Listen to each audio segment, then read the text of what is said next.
আজ বৃহস্পতিবার ২রা মাঘ ২০২৪ সালের ১৮ই জানুয়ারি। বৃশ্চিক রাশি, বৃশ্চিক লগ্ন, স্করপিয়ান সাইন জাতক জাতিকাদের দিনটি কিন্তু এক প্রকার বেশ কাটতে চলেছে।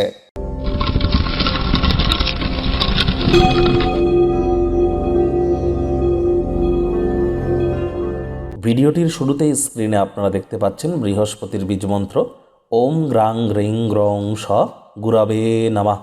জন্মছকে বৃহস্পতি যদি দুর্বল থেকে থাকে তাহলে সকাল দুপুর সন্ধ্যা 3 বেলায় বৃহস্পতির এই বীজমন্ত্র 108 বার করে জপ করুন, অত্যন্ত উপকৃত আপনারা হবেন। আর বৃহস্পতি দেবতাদের গুরুদেব, নবগ্রহের মধ্যে অন্যতম, আয়তনে সর্বাপেক্ষা বৃহৎ। যদি আপনাদের পরিবার, সন্তান সন্ততি, দাম্পত্য জীবন, আধ্যাত্মিক চিন্তন, চেতনা, জ্ঞান, বিচার করার ক্ষমতা, নাম যশ খ্যাতি ঐশ্বর্যের ধারক কারক বাহক গ্রহ বৃহস্পতি। আর বৃহস্পতি বর্তমানে কিন্তু মার্গী হয়েছেন এই জানুয়ারি মাসেই। একটানা 283 দিন বৃহস্পতি মার্গী থাকবে, যার ফলস্বরূপ আপনাদের জীবনে ঠিক কী প্রভাব পড়বে আগত 283 দিন 9ই অক্টোবরের আগে পর্যন্ত, সে বিষয়ে স্পেশালি একটি ভিডিও চ্যানেলে আপলোড করা হয়েছে। সময় সুযোগ বুঝে দেখে শুনে নেবেন, আই বাটনে লিঙ্ক দিয়ে দেব। ভাগ্যমিটার আজ আপনাদের বলছে 8 আউট অফ 10 ভাগ্য আপনাদের অনুকূলেই থাকবে। তবে পরিবার এবং কর্ম এই দুই ব্যাপারেই কিন্তু আপনাদেরকে একটু সাবধানতা অবলম্বন করেই চলতে হবে, যা আপনাকে নিজের সম্বন্ধে ভালো অনুভব করায় এমন কিছু করার জন্য চমৎকার একটি দিন। আজ অর্থগত ব্যাপারে আয় ইনকাম আপনাদের বাড়বে।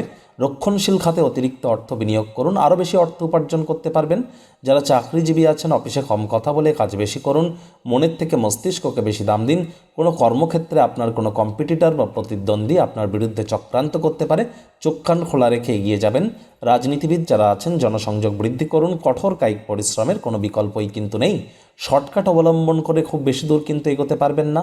শিক্ষার্থী বিদ্যার্থীদের পড়াশোনায় মনোযোগ আরও বৃদ্ধি করতে হবে। উচ্চশিক্ষার জন্য যারা বিদেশ যাত্রার কথা ভাবছিলেন, ভাগ্যদেবী কিন্তু আজ আপনাদের পক্ষেই আছেন। আজ আপনাদের সন্তান সন্ততি থেকে থাকলে তাদেরকে ভালোবাসার অস্ত্রের দ্বারা উৎসাহিত করুন। অবাঞ্ছিত ঝামেলা দেখবেন এড়িয়ে যেতে পারবেন। মনে রাখবেন, ভালোবাসা দিলে তবেই কিন্তু ভালোবাসা পাওয়া যায়।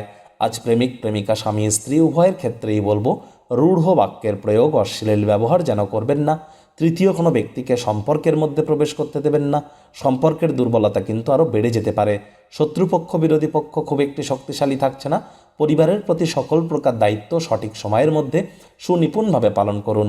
অবসরকালীন সময়ে আজ পুরনো দিনের বন্ধুবান্ধবদের সাথে দেখা সাক্ষাৎ করার পরিকল্পনা করতে পারেন। কর্মক্ষেত্রে আপনার কোনো প্রতিদ্বন্দ্বী বা কম্পিটিটর আপনার বিরুদ্ধে চক্রান্ত করতে পারে, চোখ কান খোলা রেখে এগিয়ে যাবেন। শত্রুপক্ষ, বিরোধী পক্ষ মারাত্মক কোনো ক্ষয়ক্ষতি কিন্তু আপনাদেরকে করতে পারবে না। সুতরাং এ বিষয়ে অতিরিক্ত টেনশন নেওয়ার কোনো প্রয়োজনই কিন্তু নেই।